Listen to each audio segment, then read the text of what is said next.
If you are someone with a full-time job and you're dreaming of becoming a full-time artist, but you come back from work and you're feeling super drained, you want to fit in the gym, you want to fit in dinner, you want to sit on the couch and just kind of relax after a long day of work, and you're thinking, when am I supposed to fit in art? You are not alone. Hi, my name is Dana, and I've spent the last few years juggling teaching, nutrition, and painting. And I'm on my journey to becoming a full-time artist, and I want to share with you 5 of the biggest tips that helped me create consistently without burning out. If you are new here, welcome. My name is Dana. This is Amarantha. We are trying to paint an ACOTAR series, so if you're wanting to join along and follow my journey, click the subscribe button. I'm also sharing it on Instagram, so it'll be on there as well. Let's get into step number 1, and that is your mindset shift. And before you forward, because you're thinking mindset shift is something that you think you already know, just hold on for a sec. There's this bias belief that we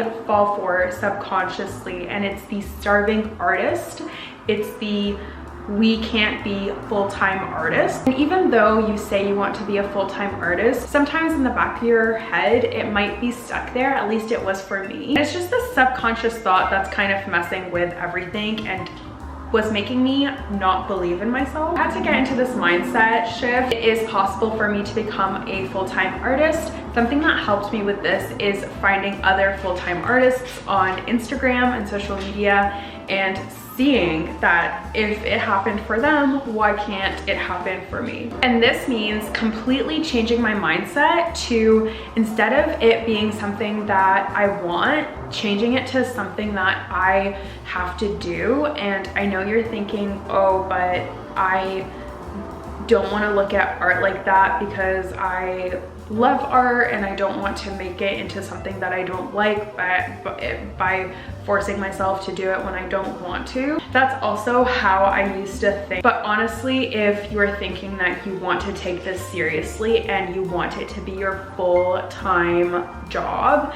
then it's something that you're going to have to do, and you're going to have to treat it like it's your full-time job. Think of it this way. You go to work every day and you're giving your boss these hours, this time, this effort, and think of art the same way, except you are your own boss and you have to believe in yourself and you have to do it for yourself. It comes down to believing in yourself and respecting yourself. You want to respect yourself enough to do something for yourself because you owe it to yourself, because you said that you want to take art seriously and you want to be a full-time artist. And remember that saying things doesn't always match action. So saying that you want to be a full-time artist doesn't necessarily match sometimes with the actions that you might be doing. And that's what it was like for me. I had to completely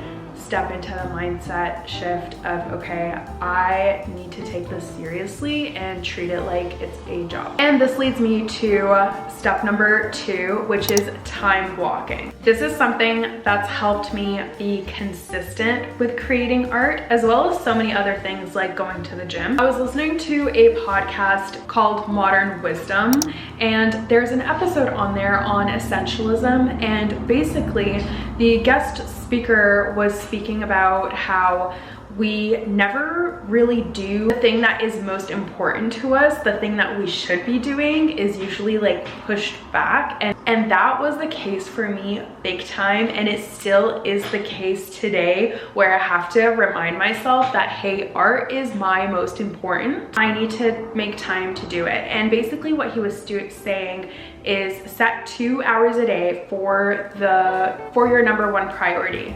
So in my case, it's art. So setting 2 hours a day to create art, which seems like it's not that much, but it honestly is, because you have to set up the paint, you have to set up the canvas, get it all ready, get in the zone. But if you're serious about it, you do it anyway. And I realized that it's a lot to set it up and clean my brushes and everything was really kind of just an excuse for me, because when I found myself doing 2 hours, I actually got a decent amount of work done and still had time to set it up, clean my brushes and everything. I think sometimes I make things a bigger deal in my mind than it is in real life. I found myself like checking emails, planning things, working on the site, working on back-end things instead of doing my art. And that's exactly what the podcast was speaking about, because what is the point if I'm not creating? And this leads me to the actual advice of time blocking. So time blocking means blocking out time for your creating, for your art.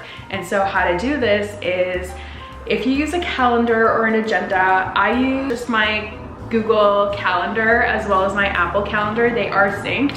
And so blocking out time as if it was an appointment. And so let's say from 10 to 12, I am working on art. I am going to plug that in. And what that does is it creates this official feeling that I now have to do that from 10 to 12 instead of saying, oh, I'm gonna do art tomorrow. I know that it's in my schedule. It makes it official. And guess what? I am going to plan around that. I'm going to plan my day around that. So if someone asks me to go for coffee at 10, I am going to say no. Whereas if I didn't make space for it and I didn't block it out as if it was an appointment, I probably would have said yes. I would have probably stayed on my couch and scrolled and procrastinated and said that I will do my art. I'm just taking a break right now. And then eventually I would not have fit it in. Whereas this makes you fit it in. And I understand that that's quite difficult with a full-time job.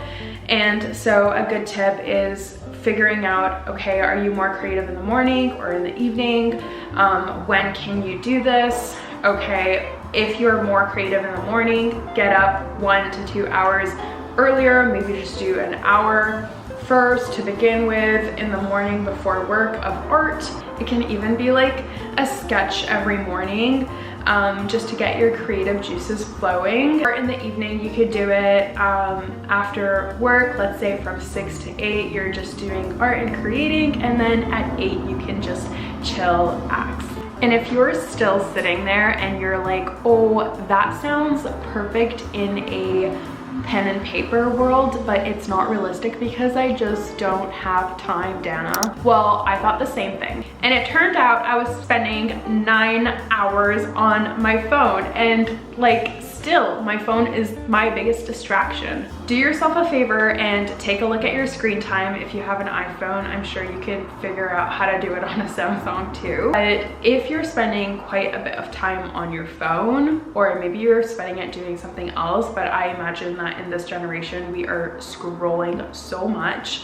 Not only does that take from your time, but it also sucks out your energy. It drains you. And the last thing that you want to do is be even more drained after you came back from work. Because something that I found myself doing is I'd come back from work and I'd sit on the couch and I'd feel like I need to unwind. And the way I would unwind is go on my phone and scroll, which led me to being depressed and being even more drained. And the more I found myself scrolling, the less creative I was. So if this is something that you are finding yourself doing, then go ahead and delete those apps that you are scrolling on the weekend, because that is like a quick tip that anybody can do, and then you can reinstall them on come Monday, or maybe whatever you decide. And maybe give yourself 4 hours every Saturday morning just to create, and block that time on Saturday morning. And that way you've gotten some art done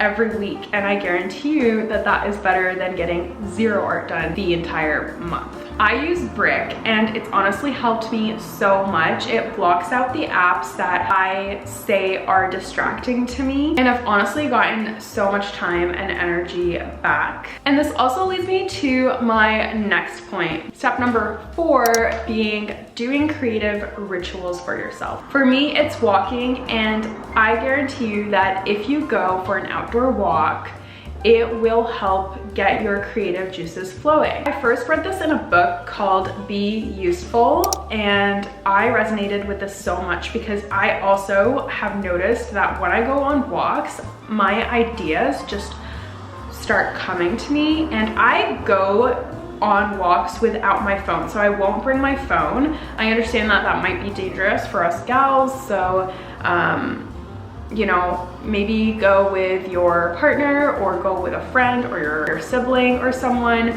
or maybe just take your phone, but promise yourself not to use it. And I guarantee you it's going to help so much. And even if you don't, like, you're not going on the walk to try and think of ideas or try and be creative. It's just really helpful to go out into nature and do things that are healthy for you. It will help in the long run, I promise. Okay, we are on step number 5, and that is pick something and start. The reason I say this is I am a very indecisive person, and that is something that I am trying to heal. If you're anything like me, you might have gone through this. I can't do my art right now because I know that I need to go to the gym and I need to get in the mood to gym. I need to have that energy. I can't get into the zone of art because it takes a lot for me to get into the zone and then snap out of it. So I need to go to the gym first so that I can have like the rest of the time to do my art.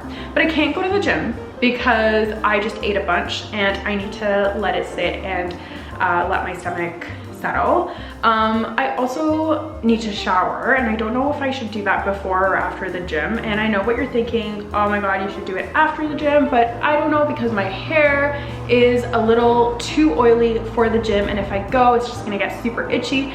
Stop it right there. This is something that I struggle with so much. Just pick something. If it's shower, go shower. If it's gym, go gym.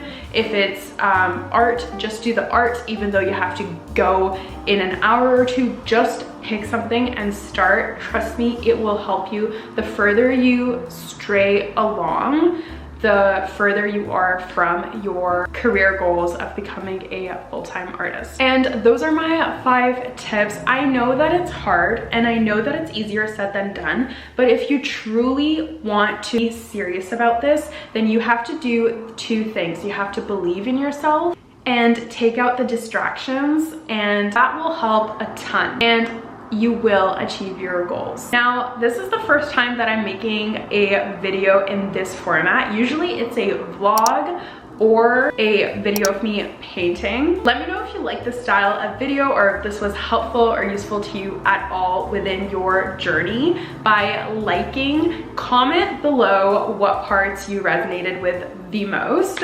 or let me know what you want me to go deeper in, and I will create a new video about that topic. So just make sure that you subscribe so that you can get notified when my next video comes out. If you're looking for more of an inspirational video to kind of get those creative juices flowing, check out my video. You're about to be inspired to create. Okay, thank you so much. I will catch you in my next video. Bye.